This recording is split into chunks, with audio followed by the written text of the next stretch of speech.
Good morning. Today and tomorrow, NATO Defence Ministers will meet here at the NATO Headquarters to address a wide range of different important issues. First, on Ukraine, we will meet in the US-led contact group for Ukraine, and later today also in the NATO-Ukraine Council with the Defence Minister Umerov of Ukraine. We will address the urgent needs for more supplies of weapons, of air defense, of ammunition, and I welcome recent significant announcements by several allies, and I expect more allies to announce even more support, because there is an urgent need to provide more security assistance to Ukraine. We will also address how to ensure that we have a more robust framework, platform for our support, to ensure also that we have a long-term commitment, and therefore I expect that the NATO ministers will agree a plan for NATO security assistance and training for Ukraine, and we'll also discuss a long-term financial pledge that I expect Allied leaders will agree at the NATO Summit in July. Then we will address deterrence and defense. We have agreed new ambitious defense plans. Now we have to make sure that we have the forces, the capabilities, the readiness to meet all the requirements in the defense plans. A part of that will also be, of course, to ensure that we are able to ramp up production, and the NATO ministers will address a NATO defense industry pledge to ensure that we work together to increase production across North America and Europe, across the whole alliance. Then I expect also our NATO ministers to address the Russian campaign of hostile activities against NATO allies. We have seen several examples of sabotage, of arson attempts, of cyber attacks, of disinformation, and we will also then work on NATO response options, which I expect will include increased awareness, exchange of information, intelligence, step up the protection of critical infrastructure, including undersea infrastructure and cyber, and also tighter restrictions on Russian intelligence personnel across the alliance. Then we will also meet in the nuclear planning group of the alliance, which is a regular meeting of this group. With that, I'm ready to take some questions. Thank you. We'll start with DPA. Hi, Stella Fenor, DPA. According to President Zelensky, he said that he needs 7 air defense systems like Patriots. How optimistic are you that you will get this together? And are you willing to convince the other countries to support that? Since President Zelensky made that requirement, or made it clear that there is urgent need for more air defense systems, actually at the NATO Defence Ministerial meeting, or ministerial meeting here in April, we have worked hard on that. I welcome that some allies have made already announcements and are in the process of delivering more air defense. That includes Germany, that has announced 1 extra Patriot on top of what they already delivered. Italy has announced that they will deliver a SAM-T air defense system, which is another advanced system. And we are working with other allies also to ensure that we have more allies delivering these most advanced systems. Then we have already seen that allies have delivered Patriot interceptors. We have seen that allies are delivering other types of air defense systems. So we are working hard to ensure that allies are delivering more and as urgently as possible. And I expect allies to make announcement in the coming days and weeks. Thank you. Yes, New York Times. Following the agreement yesterday morning with Mr. Orban, do you have any concerns that other allies may also start withholding some of their support for Ukraine in terms of military or financial aid? No, and that's because there is broad agreement, and it has been also broad agreement across the lines for many years, and in particular since the full-scale invasion in February, that we need to provide military support to Ukraine. Hungary has been clear since the beginning that they don't provide lethal aid, but other allies have provided in different formats, bilaterally and through the US-led contact group, lethal aid, military support to Ukraine for a long time.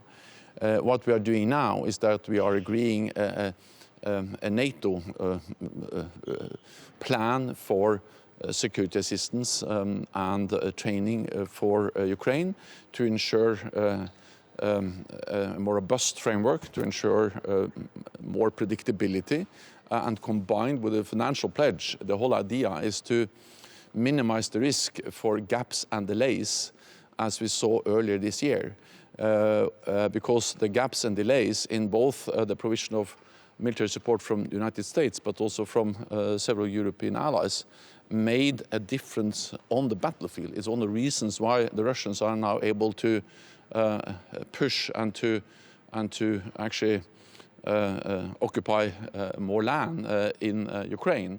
And therefore, Ukraine needs predictability, they need a long-term commitment, and we also need more accountability. And therefore, I'm glad that when I met Prime Minister Orban yesterday, we agreed that Ukraine will not be part of this effort.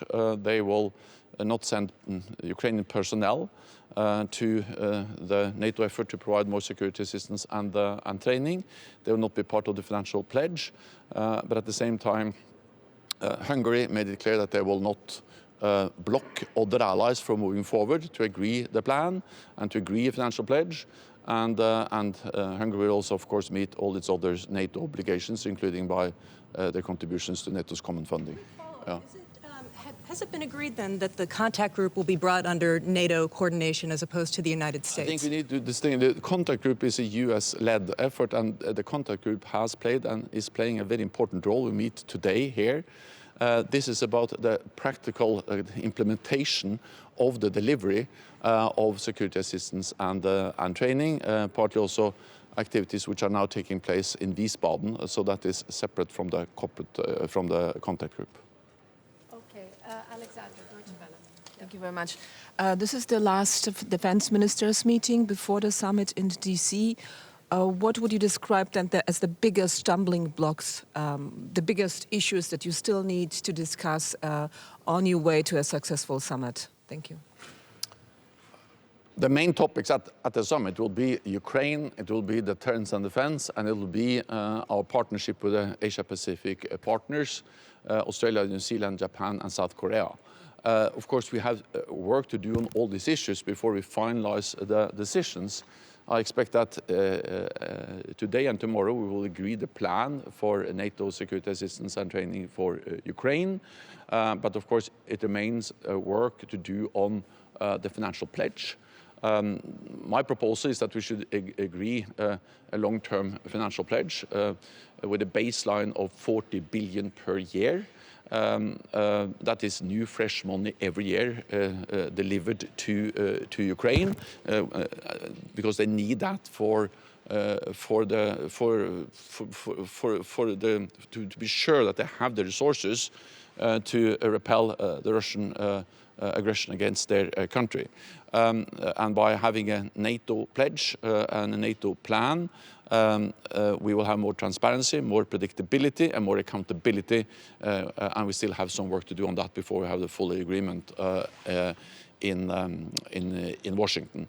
On deterrence and defense, this is very much about having the forces, but also ensuring that we are delivering on defense spending. I will soon publish a new report with updated figures for how many allies that are meeting the pledge to spend at least 2% of GDP on defense. I cannot go into the details now, but those numbers are good. So it reflects that the allies are taking this seriously. It will be important also as a message from the Washington Summit on burden sharing, increased defense spending. And then on the Asia-Pacific partners, we are working now on concrete deliverables on how we can do more together with them, is also addressing the challenge that China poses to our security. So I don't see any particular big stumbling blocks, but there is hard work that needs to be done, as it always is before NATO summits, before we have all things in place by the summit. Thank you. AFP, go ahead. Good morning, sir. Olivier Beau from AFP. Sir, are you worried of the political situation in France, which could bring a government, a pro-Russia government, which might reduce its support to Ukraine and also advocate for a partial exit of France from NATO? Well, NATO is an alliance of 32 allies, and we have elections in all these countries, and different parties, different governments are elected, and that has been part of NATO's history for 75 years. There have often happened that it has often happened that people have asked questions whether a new government, a new majority, will be loyal to NATO. At the end of the day, this is of course for the voters of each and every country to decide. But the experience is that NATO allies have always been able to stand united, and NATO allies have, regardless of, as I say, the different parties elected and the different majorities in the parliaments, we have always seen that the NATO allies have remained committed to the alliance because it is in the security interest of each and every ally to be committed. So I expect France to remain a staunch and important ally also in the future. Army Inform Ukraine. Go ahead. Thank you. Yuri Onishenko, News Agency, Army Inform Ukraine. Secretary General, media recently reported that NATO looks to create new special envoy post in Ukraine. Whether this issue will be discussed by the minister? New special envoy post in Ukraine. No, I think, well, so NATO has a liaison office in Kiev, in Ukraine already. I met with the people working there when I visited Kiev in April. So of course we will always adapt that presence. But NATO has had we have a presence. We have a presence in Ukraine. We'll continue to have a presence in Ukraine, we continue to adapt the format of that civilian presence in Ukraine. Okay, final question on the left over there. Thank you, Mr. Secretary General. Carla Babb with Voice of America. Will Ukraine have enough pilots trained on the F-16 by the end of summer? And should those F-16s be allowed to fire across into Russian territory or Russian airspace once they have those F-16s in place? So, NATO allies are working hard together with Ukraine to train pilots, but also to train personnel to be able to sustain technical maintenance, other types of personnel we need to ensure that we have the F-16 capability. This is more than pilots, it's about all the support staff that is needed. They are working hard to do that as soon as possible. I will be careful giving you any specific dates. But this is a huge undertaking. A lot of effort has already been put into it. There are training facilities, including in Romania. I met the Romanian president recently in Riga, where this was addressed. And rest assured, we are doing this as fast as possible. But of course, this will not be operational until it's safe and secure. Then different allies have different types of restrictions on the use of their weapons. But I would like to. But I welcome that allies have reduced or loosened the restrictions on the use of weapons also against the military targets inside Russia, because we need to understand what this is. This is a war of aggression. Russia has attacked Ukraine, and that's a blatant violation of international law. According to international law, Ukraine has the right for self-defense, and the right of self-defense includes also striking legitimate military targets on the territory of the aggressor, Russia. If they were not able to do so, then we would actually ask them to try to defend themselves, uphold the right of self-defense with one hand tied on their back. Self-defense is not escalation. Self-defense is a right enshrined in the UN Charter, and we have the right to help Ukraine uphold the right, and by doing that, NATO allies don't become party to the conflict. And this is even more obvious now because until now, most of the fighting has taken place deep into Ukrainian territory. But now, actually, Russia opened a new front. They opened the front in the north, in the Kharkiv, where they are attacking Kharkiv directly from Russian territory, just over the border. The border and the front line is more or less the same. And of course, if the Russian forces, the artillery, the missile batteries were safe as soon as they were on the Russian side of the border, it would become extremely difficult for the Ukrainians to defend themselves. So I will not go into every operational aspect of this, but I only say that Ukraine has the right to strike military targets on Russian territory, part of the right for self-defense, and we have the right to support them in defending themselves. Thank you very much. Thank you. Sorry, that's, Thank you. That's Thank all you we so have much. time for. Thank you.